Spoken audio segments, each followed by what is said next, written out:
Breaking news, দক্ষিণ আফ্রিকাকে ১৫০ আগেই গুটিয়ে দিল বাংলাদেশ। বিস্তারিত দেখুন পুরো ভিডিওতে।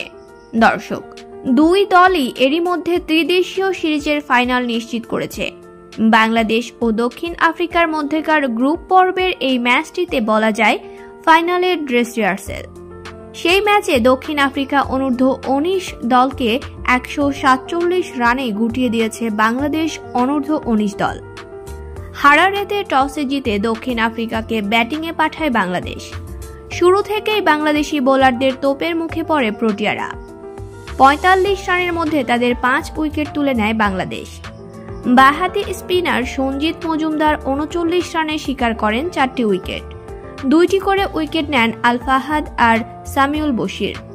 দর্শক, ভিডিওটি কেমন লেগেছে জানিয়ে দিন ভিডিওর কমেন্ট বক্সে। ধন্যবাদ।